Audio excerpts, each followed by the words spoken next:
Buenos días a todos y a todas. En realidad lo de todos y todas es a Luis y a las demás chicas que se están. Soy Ángel Sancha, llevo las relaciones institucionales de la Fundación Carles Mayoris y es un placer para nosotros dar la bienvenida a Paloma, que va a hacer una presentación, que es la autora del libro del que se va a hacer una presentación, que la va a hacer Lourdes Ventura, y que Lourdes Ventura es, creo recordar, eres licenciada en Ciencias de la Información, escritora, eres también crítica literaria y también doctora en literatura, es decir, un montón de cosas que necesitaríamos. El doctorado en Francia como para que me lo olvide así. Es decir, que necesitaríamos mucho tiempo aquí, pero personas sobradamente preparadas para hacer la presentación maravillosa del libro que vamos a hacer hoy. Antes os voy a pedir un favor y es un poquito de tiempo para explicar qué hacemos en la Fundación. ¿Quiénes somos? La Fundación va a cumplir 10 años, o sea que somos relativamente jóvenes, pero durante estos casi 10 años hemos hecho cosas muy importantes. Nuestros fines son mejorar la vida de las personas con diversidad funcional, ya sea física o psíquica, y también las personas que están en riesgo de exclusión social. Es decir, son fines muy nobles. Y lo hemos hecho a través de actividades, de proyectos, que se sinergian entre ellos, pues desde lo que es la investigación pura, en un laboratorio propio que tenemos aquí en Madrid, donde se investiga desde la neurociencia de enfermedades mentales hasta el cáncer, a través de las células madre, y también, recientemente, porque creo que todos los laboratorios tenemos la obligación, también el proyecto de vacunas del COVID y de un test rápido. También tenemos un departamento de intervención social, que hacemos terapias asistidas con animales. Esto, como veis, el logo que tiene la Fundación, también se nos conoce a la Fundación de los Perritos. Desarrollamos muchas actividades en centros públicos de la Comunidad de Madrid, en todos los centros de la Consejería de Políticas Sociales. Y también en el centro privado, lógicamente. Más de 20 centros de la Comunidad de Madrid estamos. Hacemos también en el ámbito de la educación, en el ámbito de la cultura, aquí. Hacemos actividades, todas ellas, pues sinergiadas para cumplir los fines que os hemos dicho. Aparte, para nosotros es muy bonita porque cuando nos levantamos pensamos que curamos a la gente, que mejoramos la vida de la gente, que ayudamos a que la gente tenga una vida mejor cada día. Y eso pues, me parece maravilloso, parece que no hay fin más noble que eso, ¿no?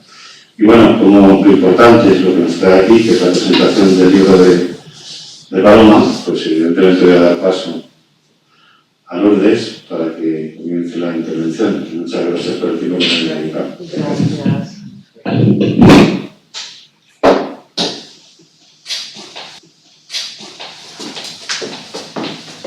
Hola, buenos días. Bueno, tenemos hoy el placer de presentar este libro de Paloma Caro, que aunque se titula Mejor no me escribas más, yo diría, Paloma, escríbenos mucho más, porque es una primera novela que entusiasma y que además indica que hay verdadera madera de escritora. A Manuel Vicen le preguntaron un día qué motivos le hacían para dejar una novela y no seguir leyéndola. Y él contestó que si era un libro oscuro, complicado, sin motivo, que te obligue a subir por la cara norte cuando podrías subir por la carretera. Entonces el libro de Paloma es todo lo contrario. La novela de Paloma es hermosa, te lleva por un camino transparente, es una escritura muy transparente, te lleva por paredes encaladas, puesto que estamos en un mundo argelino y luego estamos en Tetuán, y nos atrapa hasta sumergirnos en un lugar muy fresco y muy hermoso de estar. Yo diría, porque acaba de comentar Ángel, de las funciones de esta fundación, que es una novela curativa. El personaje Marie es curativo, y ahora diré un poquito por qué. A la vez es una novela que encierra varias novelas, Por un lado es una novela exótica, porque nos está llevando a paisajes, olores y luces de un lugar desconocido. Es una novela de amor, es una novela de amor y de desamores. Es una novela detectivesca, porque hay un asesinato inesperado y las pesquisas para resolverlo, y varios sospechosos, que es muy de novela detectivesca. Es también una novela íntima. Quizá eso casi envuelve todo lo demás, porque la voz narradora, esa primera persona en un monólogo interior constante, es una maravilla y de alguna manera nos está hablando de ella, aunque a la vez nos esté hablando del mundo. Y en esa medida es una novela sociológica. Yo creo que es una novela muy sociológica, y ahí la parte de observación de la realidad de Paloma, que viene del mundo publicitario, se nota mucho. Porque esta novela tiene la exactitud de la sociología y el encanto de quien conoce de primera mano los detalles de los inmigrantes en Argelia hacia el año 1913. Vemos las tiendas, vemos los mercados, vemos los olores, olemos los olores. Es una novela muy sensual, por otra parte, ¿no? Lo que a mí me ha gustado muchísimo, y en una primera novela no es fácil, y en una décima novela tampoco es fácil, es que el narrador en primera persona, en este caso Marie, sea tan fascinante, que la voz narradora sea tan cálida, sea tan comprensiva con el mundo, ¿no? Algunos autores que narran en primera persona, autores con muchísima experiencia, tienen unas voces impostadas, no te la crees, o secas, o poco verosímiles en general, en lo que dicen y en lo que piensan. Marie, que es la hija de un matrimonio Pied Noir, el alicantino, en eso coincidimos también, porque yo me crié en Alicante, y ella francesa, están instalados en Orán, y será Marie la que nos va a traer y llevar por la novela. Y la voz de Marie es inteligente, es divertida, es cercana, en suma es una voz deliciosa de la que no nos podemos separar. Tanta es su perspicacia que va a ser la detective de la novela también, además de la narradora de todos los demás entramados, ¿no?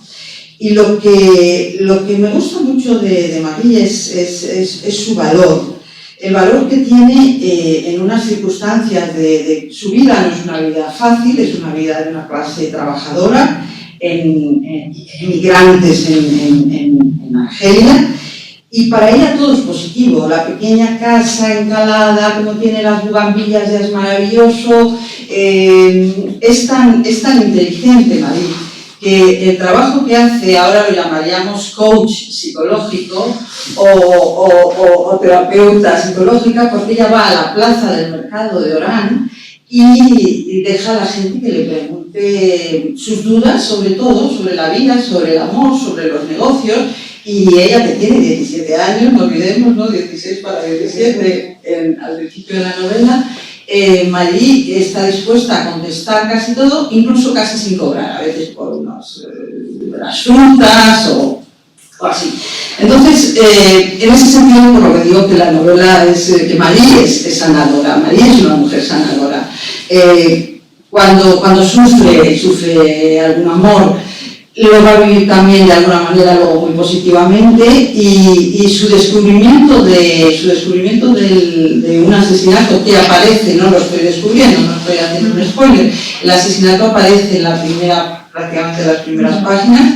El seguimiento, las pesquisas de Marie para el asesinato son unas pesquisas sin susto, ella sin horror ante un asesinato, ¿no? De una mujer burguesa, de la burguesía de Orán. Ella está con una amiga cuando van a encontrar el cadáver, y ella dice: no nos asustamos, no gritamos, no hicimos nada, porque estábamos acostumbradas a ver pasar la muerte, además de las tres culturas que convivían en Argelia, y estamos acostumbradas a ver pasar los cadáveres por ahí. De modo que es una mujer, una niña más joven, absolutamente fascinante.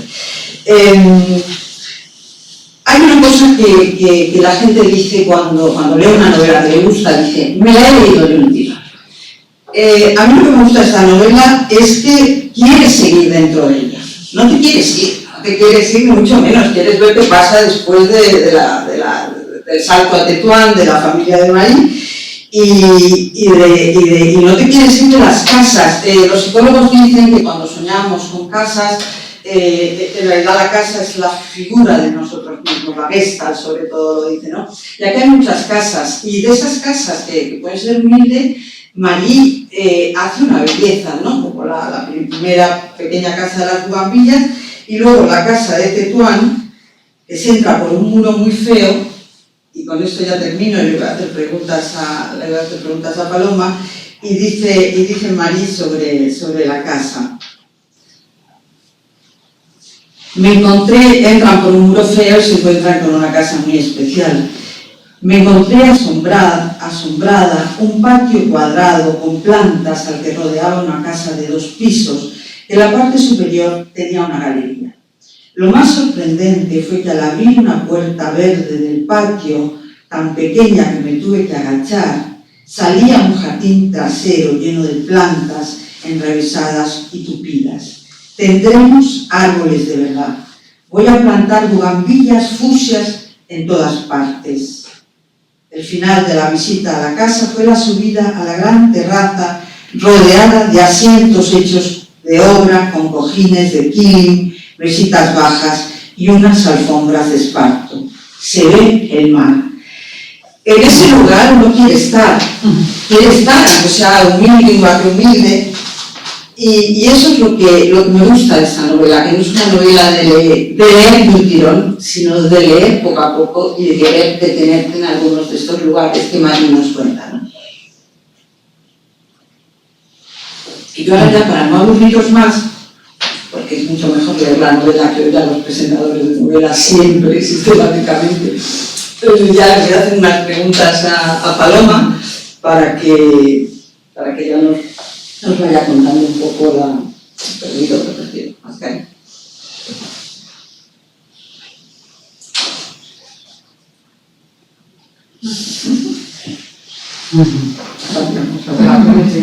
Exactamente. Paloma, en esta maravillosa historia te has basado en la vida real de tu abuela Marí y de su familia. Yo me pregunto, porque hay muchos datos, aunque algunos son ficción, que están muy bien entramados, muy bien. A veces las historias familiares no nos las cuentan por alguna razón, eso están un poco, como hablábamos el otro día, olvidadas. ¿Cómo conseguiste todos los datos y el contexto para escribir esta novela? Sí, pues efectivamente yo formo parte de esas familias herméticas. Eran esas familias que cuando tú hacías alguna pregunta, sobre todo cuando eras niño, te decían enseguida eso de niño, cállate, o eres demasiado curioso. De hecho, hasta que no murió mi madre, la familia materna para mí era absolutamente desconocida. Solo conocía la vida de mi madre y también a medias. Y entonces lo que hice fue empezar a preguntar, ya hace relativamente poco, hace unos años, a una tía mía que se llama mi tía Hortensia, a la que adoro, y que ha tenido pues, la cortesía y la paciencia de contestar a todas mis preguntas. Tanto es así que ha llegado un momento en que muchas veces ya hasta casi me llama ella para saber si quiero saber algo más. Porque se ha metido también ella en la historia. Ella era la hermana pequeña de mi madre, esas hermanas pequeñas que había siempre, que observaban todo y que además no tiene ese tipo de miedos que tenía entonces la gente que era inmigrante o que la gente que era pobre o que había vivido una guerra, que no cuentan sus vidas, pues porque también hay muchas cosas que ocultar. Entre otras cosas porque para sobrevivir hay veces que uno descubre pues, que sus familiares han hecho cosas que a lo mejor no son políticamente correctas. En cambio mi tía no pertenece a ese mundo, ¿no?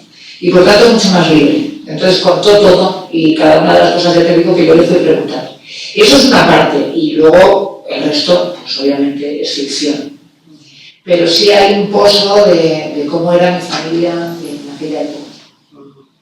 ¿Y cuándo, como escritora, cuándo sabes que esa es exactamente la historia que quieres contar? A ver, yo creo que tiene que ver con un tema de edad. Cuando uno va haciéndose mayor, empieza a intentar encontrar las razones por las que uno es de una manera. Y entonces yo estoy rodeada de cantidad de gente ahora que todo el mundo me habla de sus familias, o me habla de sus abuelos o de sus padres. Cuando uno tiene 30 años o 40 años jamás habla de eso.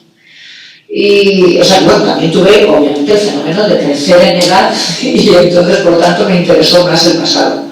Pero luego también que eso, por razones personales, que me quedé viuda, empecé a tener más tiempo y empecé, te digo, a buscar un poco también en mí el por qué soy así. Normalmente uno busca para saber cuáles son sus defectos, o sea, el por qué uno tiene los defectos que tiene, ¿no? Porque uno no busca, bueno, sí. A ver, si uno es, imagínate, alto, pues dices que es fenomenal, ¿no? Que soy alta porque mi abuela era alta, ¿no? Pero en realidad te interesa menos, te interesa mucho más el saber el por qué tienes ciertos defectos, o por qué te has equivocado en las cosas. Y eso es lo que te hace investigar en quién es tu familia. Y por eso decidí escribir esta historia. Hay muchísima, es una novela de atmósfera también y hay las luces, los olores, las texturas, los mercados. Yo te preguntaba si has estado en los escenarios de la historia. Sí. Bueno, yo llevo yendo no tanto a Argelia, pero a Marruecos, no al Magreb en general. Llevo yendo desde que era niña. Mi familia era de allí. Entonces yo el primer viaje que hice con 2 o 3 años fue a Tetuán, a conocer a mi abuelo. Entonces, bueno, pues sí, he estado muchísimo en todos estos países y no completamente te digo en Argelia, porque en realidad mi familia salió de Argelia hace muchísimos años, tantos años que en realidad nadie volvió, todo el mundo se fue a Marruecos, al protectorado español. Y luego se repartió por todo el mundo, ¿no? Entonces, bueno, yo Argelia digo que no lo conozco. Pero sin embargo, lo que sí es cierto es que hay cosas que se te quedan pegadas a la piel. El olor, el cómo es la gente, la sonrisa. La gente del Magreb sonríe de una manera especial, ¿no? Tienen una sonrisa y una mirada muy especial. Y a mí me resulta fácil, vamos, de hecho yo me encuentro como en casa. Tengo la sensación cuando aterrizo, que esa primera sensación ya de olores, ¿no? Según te bajas del taxi. Para mí, ya te digo que es como si estuviera en la cocina de mi casa. Es un poco esa sensación. Y me gusta tanto además que cada vez me gusta más ir y que muchas veces incluso he pensado en irme a vivir allí. Escribir una novela biográfica o una parte biográfica es bastante complicado y además hacerlo de una familia eso, del año 13 y tal. Yo creo que hace falta también mucha imaginación para lo que tú has incluido en la parte del thriller, policíaco y demás. Entonces, ¿qué parte de ficción y qué parte de real hay en la novela? Un poco, si nos puedes... Sí, bueno, hay una parte obviamente que es la familiar, o sea, es la existencia de la mayor parte de los personajes principales. Es cierta, claro, sois mi familia. Pero obviamente no vivieron, no hubo asesinatos. Bueno, o si los hubo, no lo sé, o no me los ha contado mi tía Hortensia, que también puede ser. Y sí, o sea, el resto es ficción, claro.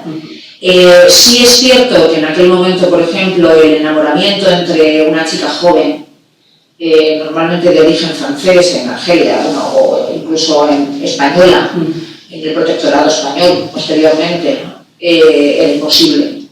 Y por tanto, en realidad, por ejemplo, el describir el amor entre 2 adolescentes que forman parte de diferentes culturas, pues era una cosa frecuente, claro, es normal, porque se veían en las calles constantemente, y esto sí lo cuentan, ¿no? Hoy día, pues que era muy frecuente eso, ¿no? Que a un chico marroquí o a un chico argelino quisiera estar contigo, quisiera tal, y que, bueno, pues que era un amor imposible. Y luego sí es absolutamente cierto que mi abuela y mi abuelo, que era de Huelva y parece ser, bueno, parece ser no, lo sé, que era guapísimo porque tengo fotos, pues sé que mi abuelo le pareció lo mejor que le podía pasar en la vida. Y sé que, y además un poco el carácter de ambos sí que es absolutamente real, ¿no? Mi abuelo era, pues eso, militar, un poco vividor y tal y cual, y sin embargo mi abuela, como veis en la novela, es una mujer mucho más racional, con muchísimo sentido común. Y entonces es diferente, tienen, en realidad forman parte además de mundos diferentes, y sin embargo se llevaron muy bien. Esto que hablábamos antes de la personalidad de Marie, que la que le consultaba a la gente cosas, parece que es bastante verdad respecto a tu abuela. Hablaros un poco de tu abuela, de esa personalidad que tenía. Sí. Mi abuela era, pues de esas personas, no era muy habladora, era muy tímida, de hecho es una cosa heredada por mi madre también era una mujer, ya os he dicho antes que no hablaba nada, hablaba muy poquito, muy discreta. Y mi abuela parece ser igual de carácter, ¿no? Y bueno, hay gente callada que en realidad solo es callada, pero luego no piensa nada. Pero en el caso de mi tía, de mi abuela, pues sí era una persona que era muy observadora. Entonces es cierto que cuando era niña, o jovencita, pues la gente de alrededor de casa y tal, pues le hacían preguntas porque ella contestaba. Al principio como una gracia. De hecho, su padre no lo veía con muy buenos ojos porque, bueno, pues le parecía que era muy método en todo.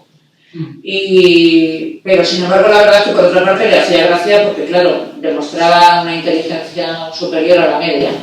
Aunque entonces en una mujer la inteligencia no estuviera demasiado bien vista.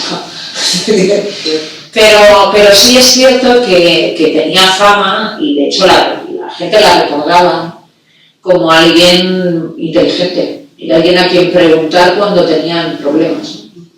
Y bueno, pues en eso es lo que me baso. Realmente mi abuela nunca tuvo un puesto en la plaza de Orán, ni después tuvo un consultorio en su casa, ¿no? Pero sí que es cierto que la gente se acercaba a ella y le preguntaba. Y ella normalmente respondía con muchísimo acierto. Y en eso es en lo que me baso. Y la idea de tener su consultorio en la plaza me parece genial, es una idea fascinante. Para acabar un poco, tú habías escrito relatos, yo soy la persona que cree que la publicidad es muy creativa y que estás escribiendo constantemente, o sea, cosas cortas. Yo he sido redactora jefe de una revista femenina y sé lo que es también el ceñirte a un texto cortito. Pero ¿en qué momento te metes en la complicación de escribir una novela que requiere mucho aliento, que requiere dedicación larga, a largo plazo? ¿Y qué dificultades te has encontrado en esta primera novela? Que creo que es, sin duda, y la primera de muchas. Espero. A ver, yo, claro, escribía cosas cortas, que me resultaba más fácil. Y cuando yo me planteo escribir una novela, lo primero que tengo es una gran falta de formación para saber cómo hay que estructurar algo antes de empezar a escribir algo tan largo.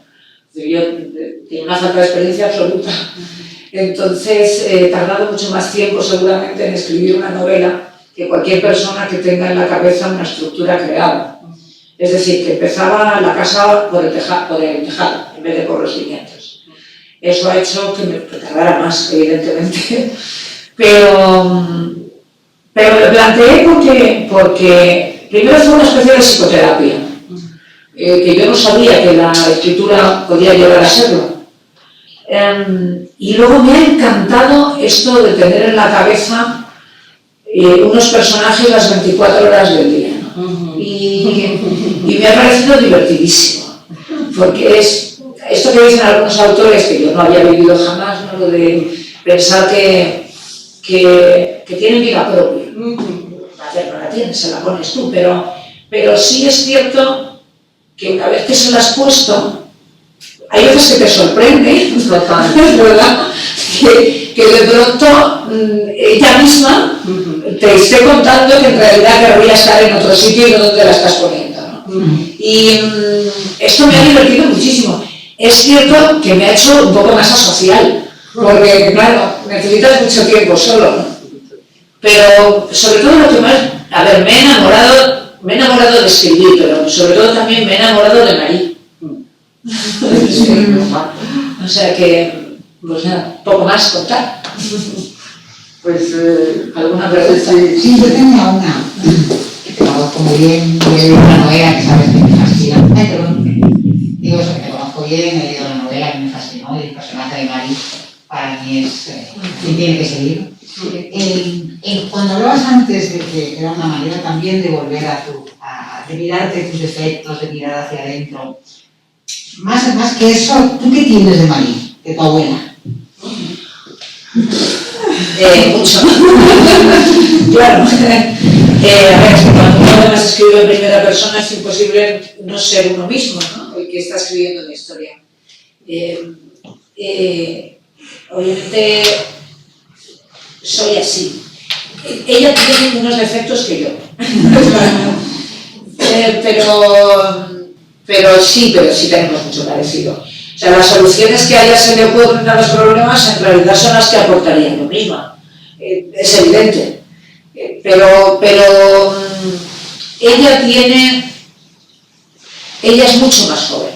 O sea, es como si fuera yo, pero con 18. Pero sin haber sido tan loca como fui yo. Porque María es menos loca. no, Sí, es bastante sensata, sí. yo creo que sentido común, que es la palabra que has utilizado tú antes, Sí. es lo que tienes. Sí. Tiene un peso y una observación de la realidad y del otro para poderle dar ese consejo exacto. Por eso digo, para mí es una coach fantástica, ¿no? Y el padre también tiene una personalidad Sí, especial. cierto. El alicantino. El alicantino. Bueno, y la madre también, la francesa, es muy especial también, porque ella, hay una cosa que es muy bonito, que es que mantiene la amistad con Pierre, uno de los que tiene tienda de tejidos, y el marido lo admite en aquella época de que puedas tener un amigo, como tal amigo, un amigo masculino, ¿no? Eso es muy bonito, me gusta. Claro, que está clara la relación entre ellos. Sí. Bueno, primero, ¿se oye? Paloma, enhorabuena por la novela, que es una maravilla. No, la he leído despacio, pero con la ansiedad de tragármela. No quería dejar de saber qué pasaba. No, según acabas de comentar, has contestado a María. Entonces, una duda que me ha surgido. El personaje María es como una fusión entre tu abuela y tú. Sí. ¿No? O sea, Sí. realmente estás un poco basándote en un personaje en vida de un momento dado de tu abuela, pero eres tú también. Claro, sí. Con lo cual, si acabas de decir que tú eres mucho más loca y vas a escribir más sobre María, que lo sabemos, lo mismo es lo que es un poco, ¿no? Bueno, sí, como adelanto, diría que efectivamente, primero Marí va a crecer un poco, Claro, es muy jovencita. porque era muy jovencita. Aún así pensemos siempre que cuando estamos hablando de una chica de 16 años de 1913, en aquel momento estaban casadas y ya tenían un hijo. O sea, ahora podría ser 22 o más incluso. O sea, quiero decir que entonces las mujeres, primero la gente moría antes y segundo, los hombres y las mujeres se casaban muy jóvenes, tenían hijos muy jóvenes. O sea que Marí con 16 años no es una chica de 16 años de ahora. Y claro, efectivamente, ella va a Tetuán y claro, ella es más madura, está casada y tiene una vida diferente. Pero tiene ese punto, loco. Lo irá teniendo con los años cada vez más. Porque cuando es más jovencita es más tímida. Con los años va siendo menos tímida. Y eso es lo que va a hacer que el libro nuevo, que ya estoy empezando, pues tenga quizás también un poco más de sentido del humor. Porque ella se va a tomar la vida de una manera más pausada, más divertida. Gracias. De todos modos, a mí me parece que la voz de Madrid es muy divertida. Sí. Es decir, su mirada sobre las cosas, algunas ironías, me parece que tiene un punto de vista muy divertido. ¿Ninguna pregunta más? Bueno, la verdad es que cuando nos conocimos, Sí, hablamos que teníamos muchas cosas comunes. sí, Mi familia también estuvo en el norte de África por esa de época, protectorados. la de mi padre, en Larachi, en Tetuán. Sí, Pero no iba a poner la pregunta, pero sí que lo que sí me ha parecido cuando hacía la explicación en mi propia vida, que ese camino igual a lo mejor, ese trayecto, parte de ese trayecto debería hacerlo. sí. Es importante e interesante. Claro. Pero voy más allá de cuando decías que ha sido también como un proceso de psicoanálisis, ¿no? El personaje central que tú eliges es Marí, Sí. porque crees que te complementa o porque puede darte la solución a cosas que no te gustaban de tu carácter o lo que habías hecho en la vida. ¿Esto lo ves después o lo ves en el momento que está fluyendo el personaje de Marí? Yo empecé a escribir este libro en un momento de mi vida difícil. Y entonces hay muchas maneras de autoarreglarse, ¿no? La mayor parte de ellas pasan siempre por hablar con alguien externo, ¿no? Desde irte al psiquiatra o al psicólogo o hablar con amigos, que es una cosa, por cierto, sanísima. Pero incluso así hay momentos en los que uno no puede arreglarse tan fácilmente con otra persona. Y la literatura yo creo que te permite, es como curarte a ti mismo, es como lamerte las heridas, pero uno a sí mismo, ¿no? Como hacen los animales. Mira, por cierto, canis maioris, ¿no? O sea, los perros es lo que hacen, ¿no? Para curarse se lamen. Y esto es un poco lo mismo, ¿no? Yo creo que la escritura depende de lo intimista que sea la novela que estés escribiendo. Evidentemente, Lourdes sabe más que yo de eso, porque yo soy en esto muy nueva.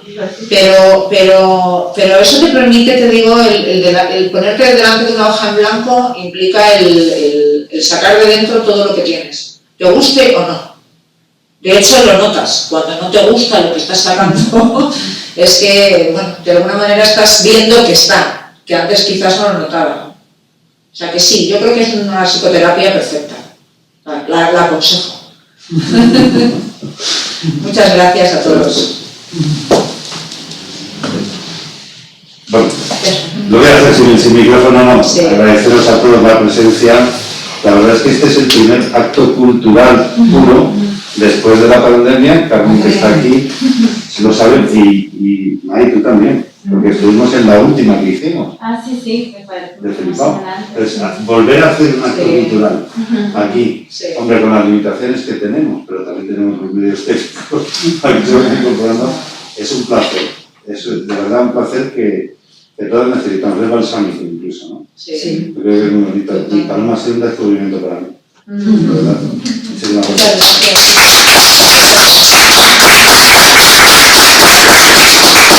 Yo me he quedado con las ganas muchísimas de leerlo. ¿Tenéis posibilidades para comprarlo? Una pregunta en parte porque digo, a ver si me va a contar algo que no quiero saber porque me hace quiero leerlo. Ah, pues tenemos ahí para... Lo vais a ¿Para pasar muy bien. A mí me da envidia, a veces cuando has leído una novela, da envidia pensar esa otra persona que lo va a leer. Sí, Ahora va a ser nuevo todo. No, creo que es muy importante esto que comentaba de tener o no madera de escritor, ¿no? Porque no todo el mundo, hay mucha gente que escribe novelas y no todo el mundo, como diría Marguerite Duras, es escritor. Y yo creo que Paloma es escritora, sin ninguna duda. Mira, me estoy emocionando. Una responsabilidad. Ya se ve que eres muy generosa en tu escritura, porque el hacer una novela más sanadora que otra, hay también una generosidad, porque con esos mismos datos alguien podría hacer una novela espantosa, un realismo tétrico, pero esto ha sido tan generosa de convertir a todos tus personajes en algo positivo, en algo que les es fascinado, ¿no? Entonces, yo creo que eres una buena escritora y que entonces es cuando hay la responsabilidad, que eso ya es trabajar. ¡Qué emoción! ¡Qué bien, Paloma! ¡Enhorabuena, Paloma!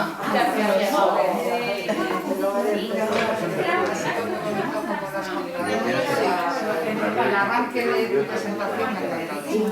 Sí, porque nos hemos decidido la parte más bien. Gracias, la película no entendía.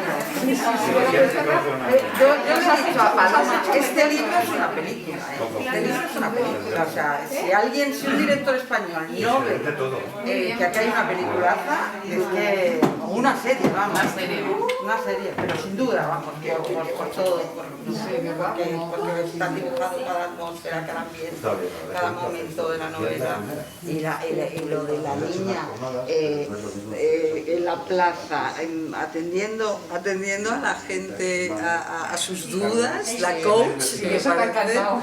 es que el personaje es fascinante y la idea esa es fascinante. Me sorprendió. Es fascinante. Lo que divertido, ¿no? Porque además lo que sí conocíamos es que en las plazas de Marruecos o de Argelia o de Túnez hay gente que escribe cartas, que cuenta cuentos, que te escribe cartas de amor y tal. Pero esto de que fuera la asesora de la plaza me parece increíble. Ha sido un placer, May, gracias por Gracias por presentarnos también, además, porque tenemos muchas cosas en